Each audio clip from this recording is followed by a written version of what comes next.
نقطہ تھا وہ تھا وفاقی آئینی عدالت کا قیام، جس میں ساروں صوبوں کے ججز جو ہیں سپیریئر کورٹس کے ان کی موجودگی ہو، اور وہ جو آئینی معاملات ہیں آئین پاکستان میں، وہ جو کلوزز ہیں آئین کی جو ڈیل کرتی ہیں کانسٹیٹیوشنل جورسڈکشن سے یا انٹرپریٹیشن آف کانسٹیٹیوشن سے متعلقہ، جو ہمارے آج کے قانون میں آرٹیکل 184، آرٹیکل 186، پھر 187 میں کچھ پاورز ہیں، پھر صدر صاحب کئی دفعہ ریفرنس فائل کرتے ہیں، بھیجتے ہیں، اس پہ اوپینین لیتے ہیں، وہ معاملات جو ہیں وہ آئینی عدالت سنے، اور ہماری جو ریگولر ہائی کورٹس اور سپریم کورٹس ہیں ان کا جو موجودہ ڈھانچہ اسی طرح برقرار رہے۔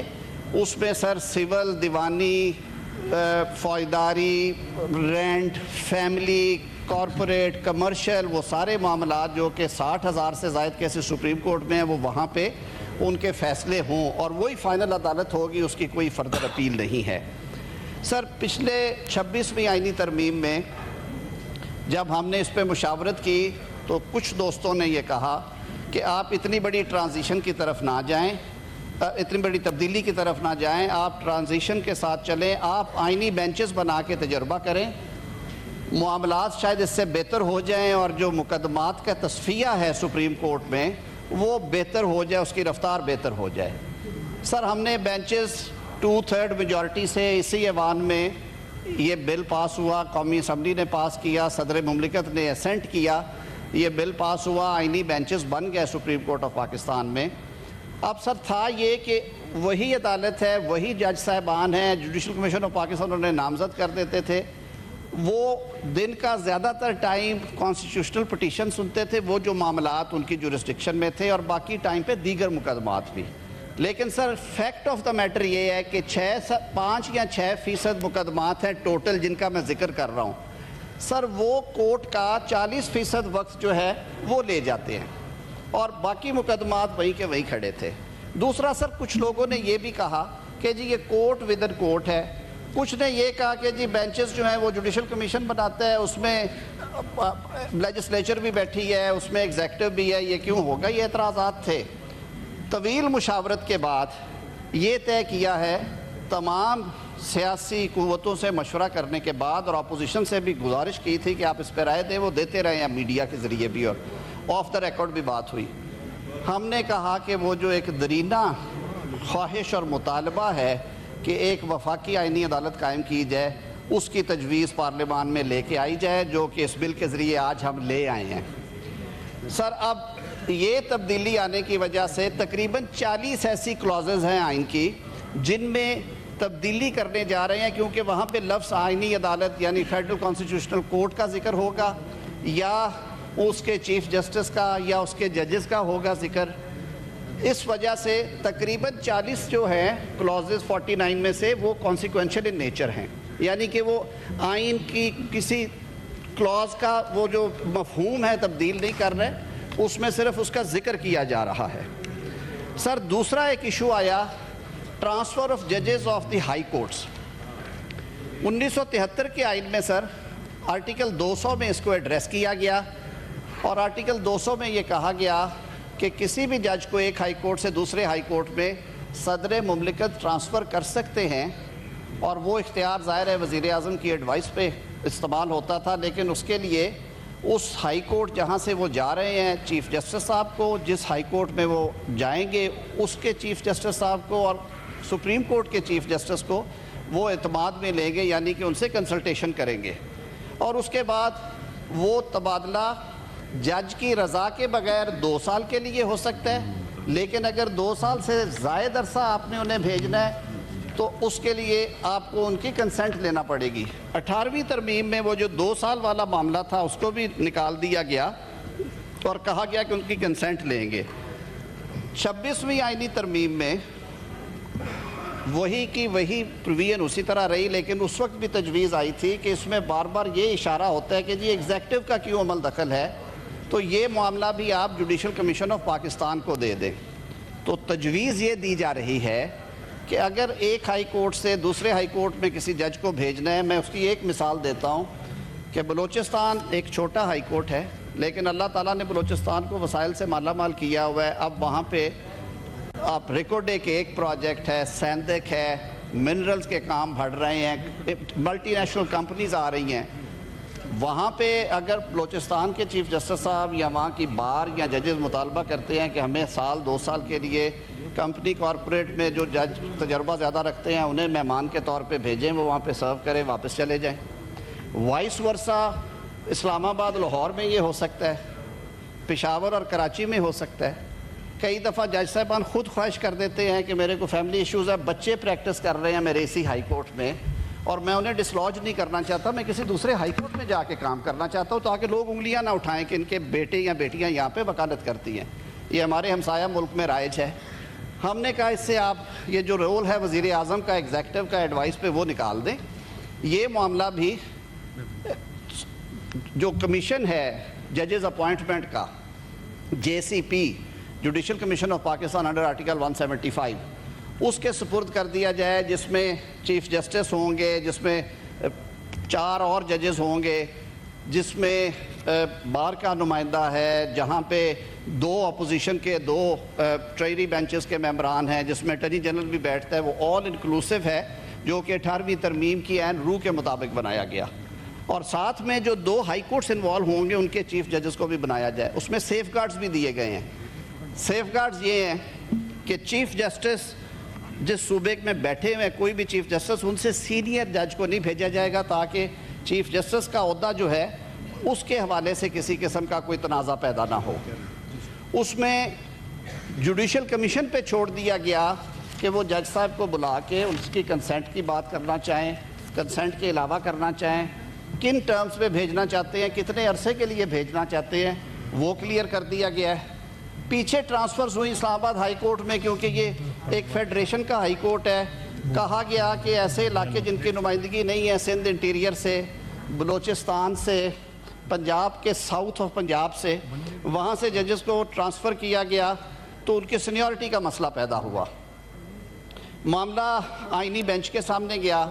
انہوں نے معاملہ پھر صدر مملکت کو ریفر کیا اور یہ بات وہ مانے کہ جو سینیورٹی ہے وہ شروع ہوگی from the date he takes first oath as a جج آف ہائی کورٹ.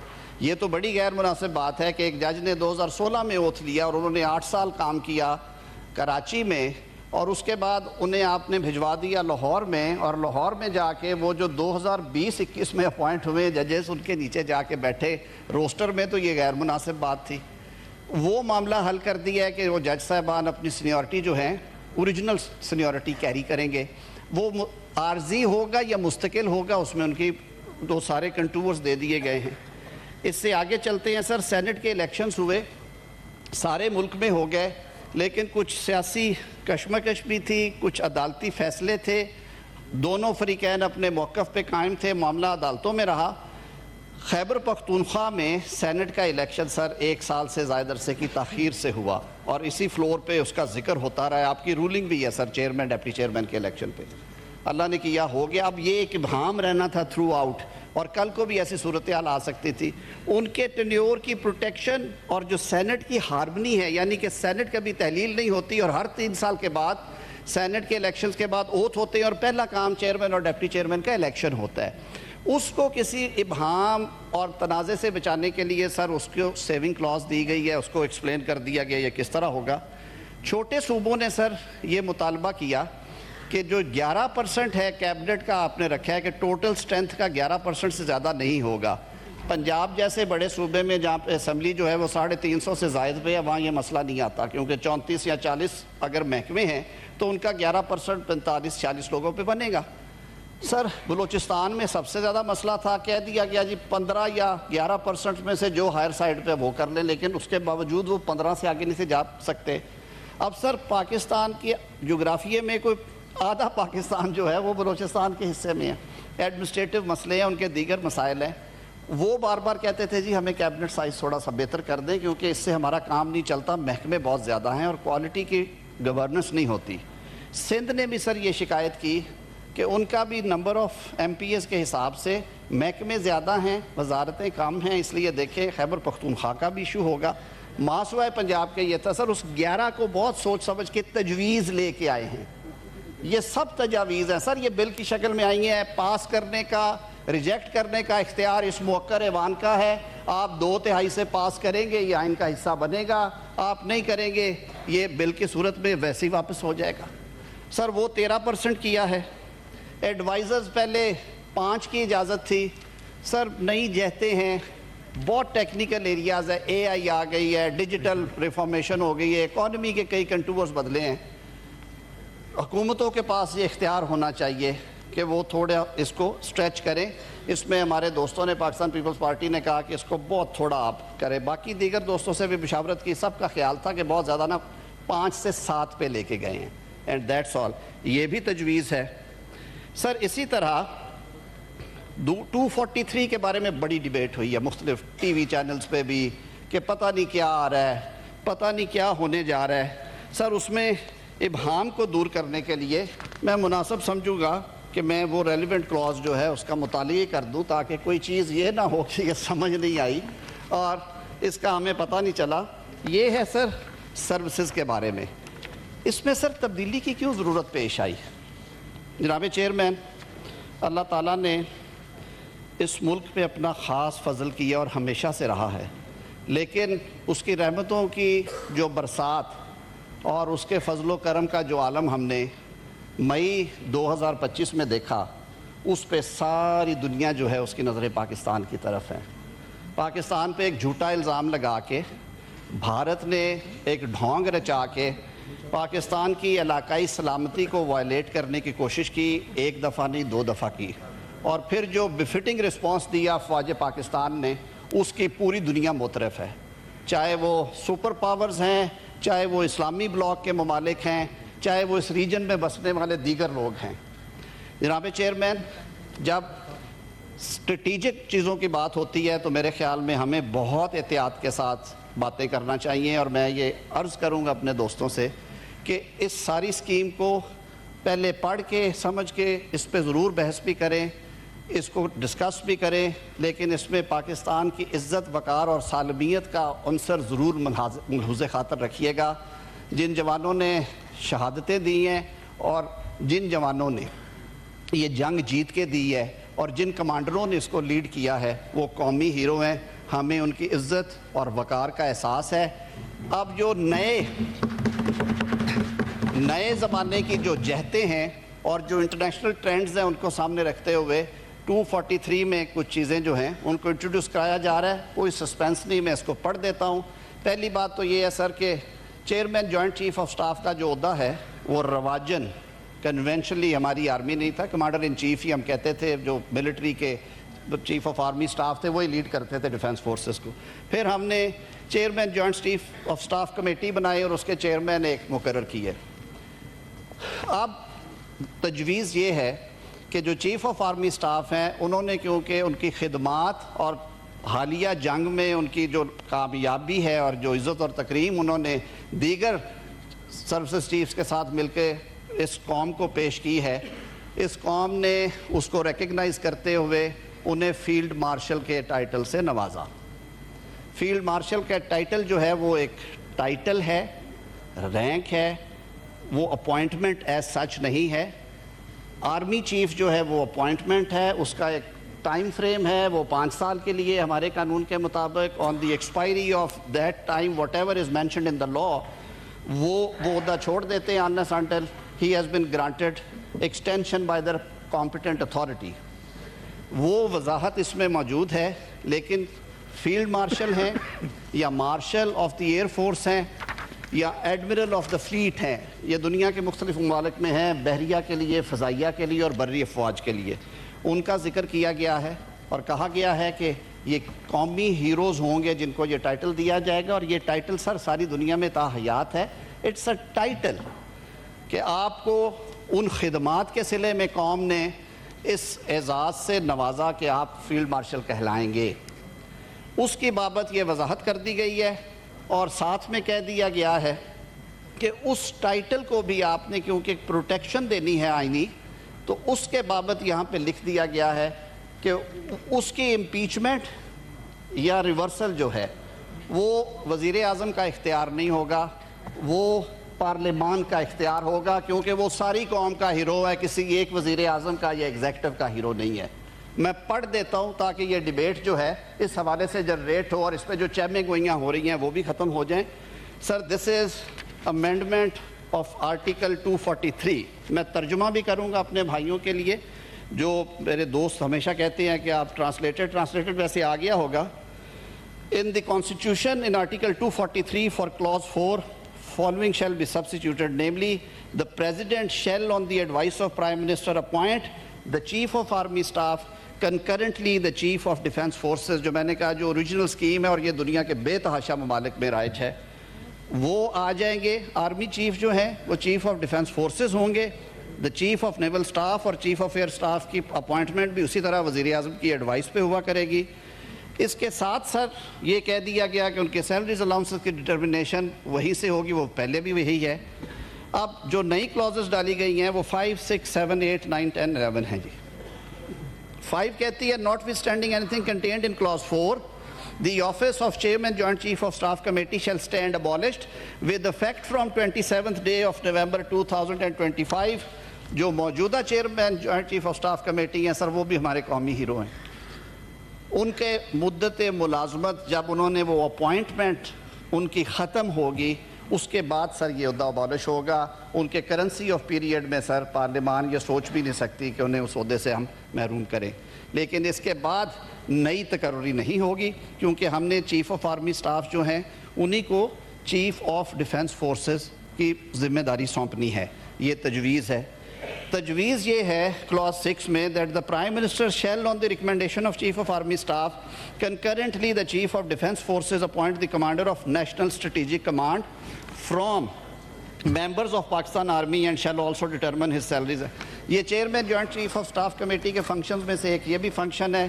یہ ایک حساس معاملہ ہے سر. جو ہمارے ایسٹس ہیں, جو ہمارے دفاعی کیپیبلٹیز ہیں, میزائل سسٹم ہے, دیگر کیپیبلٹیز ہیں, نیوکل کیپیبلٹیز, اس کے لیے ایک رسپانسبلٹی ہے. تو اس کی اپوائنٹمنٹ بھی وزیر اعظم کریں گے. Where the federal government promotes a member of armed forces to the rank of field marshal, marshal of air force and admiral of fleet, such officer shall retain the rank privileges and remain in uniform for life. دنیا کے بہت سارے ملکوں میں یہ رائج ہے. Command وہ ریلنکوش کر دیں گے. اگر وہ چیف آف ایئر ہیں تو اپنا ٹائم جب ان کا مکمل ہوگا وہ کمانڈ ریلنکوش کریں گے. آرمی چیف ہیں اس ٹائم کے مطابق کریں گے. لیکن یہ جو ان کو ٹائٹل اور رینک فیلڈ مارشل کا اگر کسی کو دیا گیا تو آئین اس کو پروٹیکٹ کر رہا ہے. 9 میں ہے the provisions of article 240 as applicable to president shall mutatis mutandis apply to field marshal, marshal of air force and admiral of fleet. جو میں نے بات کی ہے کہ پھر یہ نہیں ہے کہ ایک بندے نے اپنی ساری عمر دی, اس نے اس ملک کی خدمت میں ایک جنگ جیتی, ایک نہیں کئی اور محاذوں پہ کامیابی حاصل کی, قوم نے اسے اس ٹائٹل سے نوازا, تو یہ فرد واحد کا فیصلہ نہیں ہوگا کہ آپ یہ ٹائٹل واپس لے لیں. یہ اس ایوان کا اختیار ہے. یہ دونوں ایوان جوائنٹ سٹنگ میں بائی ووٹ اس کو کر سکتے ہیں, جو صدر کو مؤاخذہ کرنے کا طریقہ ہے. Sir on completion of term of his command, یہ وہ بات ہے جس کی وضاحت میں under the law the federal government shall determine the responsibilities and duties of field marshal, marshal of air force and admiral of fleet in the interest of state. کہ جب وہ کمانڈ چھوڑتے ہیں تو اس کے بعد وفاقی حکومت کے لیے اوپن ہوگا کہ ان کو کسی اعزازی مشاورتی جس بھی کیپیسٹی میں وہ انہیں کہیں, کیونکہ وہ قوم کا سرمایہ ہے, یونیفارم میں ہیں, ٹائٹل آپ نے دیا ہوا ہے, تو وہ آپشن بھی دے دی گئی ہے. The President shall on the advice of Prime Minister determine the salary allowances and so of the officers of these 3 forces. تو سر یہ ساری وہ بات تھی آپ کے سامنے اس لیے رکھی ہے کہ اب آپ نے ان چیزوں کے اوپر ڈیبیٹ کرنا ہے. میرے خیال میں یہ کچھ ٹاپکس ہیں جن پہ میں نے کہہ دیا کہ فیڈرل کانسٹیٹیوشنل کورٹ قائم کرنے جا رہے ہیں ہم. ججز ٹرانسفر کے اوپر میں نے بات کر دی. سینٹ الیکشنز ایک ٹائم پہ ہوا کریں گے اور ابہام دور کرنے کی بات کر دی. کیبنٹ کی بات ہو گئی. 243 کی جو ہماری ڈیفنس فورسز ہے, اور اس پہ میں نے پھر عرض کیا ہے کہ ہماری سیاستیں, ہمارا سب کچھ ہمارے ملک کے لیے ہے. ملک کی عزت, وقار اور سالمیت کو سامنے رکھتے ہوئے اس پہ ڈیبیٹ کریں, سر آنکھوں پہ اس کا جواب دیں گے. سر 2 چیزیں چھوٹی چھوٹی اور ہیں جی, 2 چیزیں اور ہیں. ایک پریزیڈینشل امیونٹی کے اوپر ڈیبیٹ چلی ہوئی تھی, وہ کمیٹی میں معاملہ ڈیبیٹ ہوگا. دوسرا ہمارے حلیف جماعت متحدہ قومی موومنٹ اور ہماری حلیف جماعت بلوچستان عوامی پارٹی نے 2 بل آلریڈی انٹروڈیوس کروائے ہوئے ہیں کانسٹیٹیوشنل امینڈمنٹس کے، جو کہ آلریڈی سٹینڈنگ کمیٹی میں ہیں۔ وزیر اعظم صاحب سے جب ان دوستوں کی ملاقات ہوئی اور عوامی نیشنل پارٹی کی بھی ایک تجویز جو ہے وہ بھی ٹیبل پہ آئی، وہاں پہ انہوں نے کہا کہ جب صوبہ خیبر پختونخوا کا نام NWFP سے بدلا جا رہا تھا تو ان کا یہ تقاضا تھا کہ اسے پختونخوا کے نام سے یاد کیا جائے۔ بہرکیف اس وقت 18ویں ترمیم میں اسے خیبر پختونخوا رکھا گیا۔ ہم نے کہا کہ جی آپ، کیونکہ سٹینڈنگ کمیٹیز کو سر یہ اختیار ہوتا ہے کہ وہ بل کو بھی دیکھیں اور جو اس کے علاوہ بہتر تجویز ہے وہ بھی دیکھیں۔ ہماری حلیف اتحادی جماعت پاکستان پیپلز پارٹی نے یہ جو پروویژنز ہیں جو اس بل کا حصہ ہیں اس کی اپروول تو اپنی سینٹرل ایگزیکٹو کمیٹی سے لی ہے، جو ان کا ایک رواج ہے، اور وہ کہتے ہیں کہ ہم اس کے اندر ہی رہتے ہیں۔ لیکن اس کے باہر جو تجاویز ہے، جیسے میں نے عرض کیا کہ متحدہ قومی موومنٹ کا مقامی حکومتوں کو فائنینشلی با اختیار بنانے کا اور ان کا یہ کہ ان کے ٹینیور کو پروٹیکشن دی جائے، اور جو پنجاب اسمبلی کی ایک ریزولوشن آئی، یہ وہ ایشوز ہیں جو کہ وزیر اعظم صاحب نے آج کیبنٹ میں یہ ہدایت کی کہ وہ دوست کمیٹی میں اگر ان کو اٹھاتے ہیں تو رولز اینڈ پروسیجرز کے مطابق ہم کوشش کریں کہ اس پہ اتفاق رائے ہو۔ بلوچستان عوامی پارٹی کا صوبائی سیٹوں میں اضافے کا جو مطالبہ ہے کہ صوبہ بہت بڑا ہے اور حلقے بہت بڑے، آبادی کم ہے، تو اس میں اگر 65 سے اسے 90 یا 95 کر دیا جائے، وہ بات بھی وہاں پہ ہو سکتی ہے۔ ایمل ولی خان صاحب کی جو تجویز ہے کہ اس کو بھی آپ کنسیڈر کریں کہ جہاں پہ پختون بستے ہیں اس صوبے کا نام، جیسے بلوچوں کے صوبے کے لیے ہم بلوچستان اور سندھی بھائیوں کا سندھ اور پنجابیوں کا پنجاب ہے، تو یہ بھی آپ ڈیبیٹ کر لیں وہاں پہ۔ سر، جمہوریت کی خوبصورتی ہے کہ سیاستدان ہمیشہ مل بیٹھ کے افہام و تفہیم سے، منطق سے ایک دوسرے کو قائل کرتے ہیں۔ میں سر دل کی گہرائیوں سے خراج تحسین پیش کرتا ہوں آج اپنے اپوزیشن کے بھائیوں کو کہ انہوں نے اس نازک موقع کے اوپر تحمل کے ساتھ یہ بات سنی۔ ہم یہ توقع رکھتے ہیں اور مجھے ہدایت ہے اپنے حلیف جماعتوں کے رہنماؤں کی بھی، وزیر اعظم صاحب کی بھی، کہ میں پھر انہیں آج ایک دفعہ استدعا کروں کہ آپ سٹینڈنگ کمیٹیز میں آئیں، آپ بیٹھ کے یہاں پہ ڈیبیٹ کریں، یہ آپ کا ڈیسیژن ہوگا۔ فلور آف ہاؤس پہ سر یہ جو بات کریں گے ہم اس کا جواب دینے کے پابند ہیں۔ میری آپ سب دوستوں سے گزارش ہوگی کہ بل کی کاپیاں آپ کے سامنے ہیں، جو آپ کے سامنے رکھا ہے، اس کے علاوہ اس میں کچھ نہیں ہے۔ لاز جو ہیں، قوانین جو ہیں، وہ لوگوں کے لیے ہوتے ہیں sir. People of Pakistan should be benefited. ہم نے اس نیت سے یہ چیزیں کی ہیں کہ نظام میں بھی استحکام رہے۔ کچھ چیزیں آپ اس پہ نتیجے عکس کریں گے بٹوین دا لائنز، تو بالکل میں کھل کے یہ بات کروں گا کہ سو موٹو کا اختیار ختم کیا ہے ہم نے، 184(3) کو ختم نہیں کیا، اس کو صرف وہاں سے اٹھا کے کانسٹیٹیوشنل کورٹ کے چیپٹر میں لے گئے ہیں۔ 186 ختم نہیں کیا، اس کو اٹھا کے ہم لے گئے ہیں اس ریلیونٹ چیپٹر میں۔ سو موٹو کا اختیار ہم نے ختم کیا ہے تاکہ پھر کوئی چیف جسٹس آ کے لوگوں کو بے لباس نہ کرے، ہسپتالوں میں چھاپے نہ مارے، وزیر اعظموں کو گھر نہ بھیجے، وزیر اعظموں کو سولیوں پہ نہ لٹکائے۔ تو اس نیت کے ساتھ یہ کیا۔ مجھے امید ہے کہ اپوزیشن کے بھی یہ دن پھرتے رہتے ہیں، آج ہم ہیں کل آپ ہوں گے۔ ملک کے استحکام کے لیے اچھی اسپرٹ کے ساتھ کام کریں، شخصیات کے نہیں سر، ملک کے لیے ترامیم کی جاتی ہیں۔ اس نیت کے ساتھ آپ کے سپرد یہ کرتے ہیں، یہ تجاویز ہیں، ان کو آئین کی شکل آپ نے دینی ہے کیونکہ آپ با اختیار ہیں۔ بہت شکریہ۔ مسٹر علی قاسم۔ آپ کو بتائیں کہ چیئرمین سینٹ کی زیر صدارت سینٹ کا اجلاس جاری تھا۔ وزیر قانون اعظم نذیر تارڑ اظہار خیال کر رہے تھے۔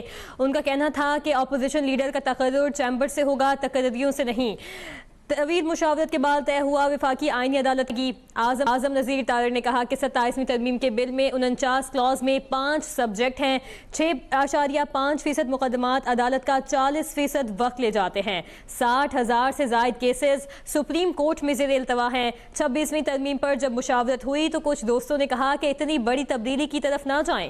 اعظم نذیر تارڑ نے مزید کہا 26ویں ترمیم کے وقت دوستوں نے کہا آئینی بینچز بنا کر معاملات حل کریں۔ وہ بل 2/3 اکثریت سے پاس ہوا اور آئینی بینچ بن گئے۔